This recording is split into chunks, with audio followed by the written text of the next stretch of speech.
Hello, everybody, and welcome back to another episode of the Daily Crypto News. And I hope you guys have all had a wonderful day. If you are also enjoying these videos, please support the channel by pressing the like button and subscribing. And if you really want to help out, also comment something down below. The question of today is, have you ever sued somebody, or are you planning to ever sue somebody? Or have you ever been sued? Anything along those lines, put it in the comment section down below, and also your stance upon it, because our first article of the day comes from Decrypt, and it reads, Ripple hit with yet another XRP class action lawsuit. Bitcoin Manipulation Abatement LLC is the latest plaintiff to try to get a court to answer the billion-dollar question, is XRP a security?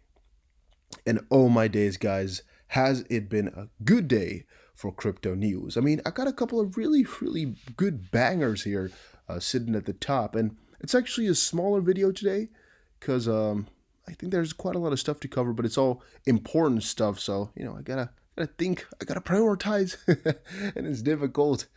But let's start with this. In brief, Bitcoin Manipulation Abatement LLC has filed a lawsuit against Ripple and its CEO, Brad Garlinghouse, alleging securities laws violations. And fun fact, I believe that if you look up Brad Garlinghouse lawsuits, if there's any record for that, I think you'll be shocked, because they're trying to put him into the ground. And they're really not taking it easy on him either. They don't want to just sue Ripple. No, they want Brad with it all as well, which is interesting to me. The lawsuit claims XRP was sold and marketed as a security, and Ripple currently faces multiple lawsuits from investors in California claiming damages over the sale of XRP. And now I actually, to a certain degree, understand why they would sue, because it's sort of a way to get some free money, as the legal fees, if they win, will of course be with the other end as well. However, I don't really see why. Is it just because they bought and then the price went down even lower than when they bought at? Because all these losses we're talking about, at least what we were talking about before, they were from a very long time ago when they bought, so they would still be in profit, right? So I'm kind of confused as to what they're trying to do here. I think they're just trying to, of course, the real reason behind it is just to make a lot of freaking money from the lawsuit, because if they win, it's a good compensation. But I'm also wondering if they took a big loss somewhere and that made them, so angry with them, or where exactly they messed them up. Hopefully you guys get that. So to get a little bit of a better picture, a new class action lawsuit has been filed against Ripple, alleging securities laws violations, of course. And the lawsuit alleges that Ripple created the XRP cryptocurrency for the sole purpose of making its founders and a few people rich. The suit, filed on Friday in the Northern California District Court, claims that XRP, the third largest crypto by market cap, according to data collected by Nomics, was marketed to the public to raise more than $1 billion. In order to drive demand, Ripple made a litany of false and misleading statements regarding XRP, the suit alleges. And by the way, these things make you think about, more things. Because if you read it like this, you're like, well, I don't believe they did that, and I don't believe that's what they are trying to do or anything along those lines. However, it does make you think about what if, what if all these guys that were normally, attacking the guys that are filing lawsuits, what if they have some little small parts which are correct? Like, for example, what if the biggest plan behind this all was not what we always want, a big payment revolution, but just a get rich quick scheme? What if, of course, I mean, what if monkeys did not eat bananas? What if they eat people? You can always have the what ifs, and it's not a bad thing. So please don't comment down below and hating on me right now. It's just something I often think about when I read through this type of stuff, and I also want you guys to be curious all the time, because that's how you learn the most, if you're always curious. And now the question, or at least a little bit more of an insider here, is about the plaintiff. So I also want to read that part, and then the rest is not as important, so we can skip it. But this part here reads, the complaint was filed by attorney Pavel Pogodin through the company Consensus Law, located in Isla Verde, Puerto Rico. The plaintiff is Bitcoin Manipulation Abatement LLC, a curious entity which virtually has no online presence. According to public records, the entity was set up in March 2019 with Polkadin himself listed as the resident agent.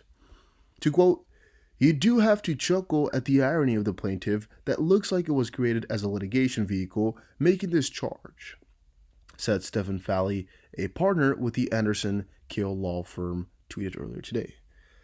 Interestingly, Bitcoin manipulation abatement was also the plaintiff behind another class action lawsuit filed in November against crypto derivative exchange FTX. That suit, which demanded $150 million from the exchange in exemplary and punitive damages, was dismissed a month later. And I mean, if you're claiming $150 million in damages, well, I guess if you win, you're making it big. However, if you lose, which there's a 99% chance to, you also take quite a lot of fees with yourself as well. Unless there's, I guess, a couple of ways to go around it, right? If you're suing from the company, I guess, and the company's kind of bankrupt since they were just created solely for the purpose, I don't really know exactly how it will work then. But again, I'm no law man. I don't know. I'm with money. I'm economics man. So there's another piece of information that I just found here, which I wanted to share because I think it's better to share and prevent and really just educate the people well rather than, I guess, circumvent. And it comes from Digital Assets Daily over on Twitter. He shared a post which reads, "The Bill and Melinda Gates Foundation partners with Ripple to fight global poverty. How Bill Gates is using crypto Ripple to fight global poverty." And it's actually an article from quite a long while ago, but it kind of looked, or at least he made it look a little bit as if it's a new thing. And I think two things of this. First of all, a lot of people are really, really unhappy with Bill Gates at this point because of some of his statements and his stance on things. Some people are really disliking him. And also because of what he might do, the big conspiracy, or what he might have done and what his plans are. And a side note is that this is nothing new. It's just some old news refurbished and kind of, even though he's not stating anywhere this is news, um, it kind of makes people maybe FOMO in a little bit more. It makes people more excited than they should be. However, he later on clarified that it's for new investors, as he says here. It's old news. They partnered in 2016. Current article for new investors. However, I just personally think that a lot of people are then getting it wrong. If you don't add it in here, like in the tweet itself, like, hey, this is 2016 news, but it's still amazing, or hey, it's 2016 news, but, so people are not confused and people don't really think this is anything to go crazy over. Because what I normally also think about this type of stuff is that people expect the price to go up now because of announcements like this and voice crack, wow. And when it doesn't happen, they're quite, I guess, let down. And thus, if you're giving them a lot of amazing news and it doesn't happen, well, yeah, you're adding to that a little bit. Next generation Ethereum killer, Near raises $21.6 million. Near Protocol thinks it's cracked sharding for proof of stake blockchains. A16Z is taking a bet that it has too.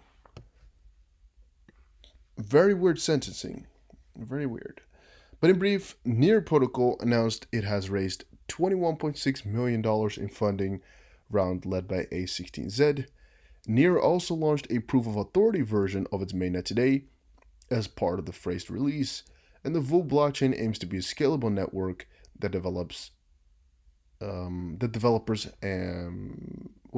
developers to build decentralized apps. So it's really nothing heavy, nothing crazy. Thought I should mention it because it was read into a lot. I don't personally care too much about this. I will not be involved with any of this at all, so I don't think it's important to know. Polls suggest Bitcoin price is currently too low. Here's what it means. Well, it's not as special. It's really just CZ, the CEO of Binance, asked on Twitter, is the Bitcoin price too low? A lot of people said yes because, why not, right? You want the Bitcoin price to go up. Most people do want that. So doesn't say anything. Don't check all this stuff out. It's not worth your time. However, there's a couple of questions as well about the halving, which can be seen right here. Like, here's some historical evidence on halvings.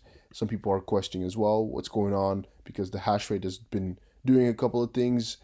I personally think, though, that even though we might be anticipating and preparing everything for it, it's again such an uncertainty and such an uncertain event, because everything could just switch over in the matter of seconds. That you should just be cautious for every single possible scenario and don't get put into one corner.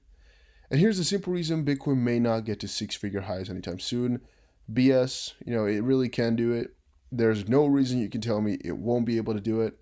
However, to get to five, or I guess to seven figures, six figures he's talking about. Yeah, I guess to get to six figures as well, it might just take a little bit of time. It's not like it's not possible at all. But that also depends on how you view anytime soon. I mean, are we talking a couple of weeks, couple of months, couple of years? When is soon for you?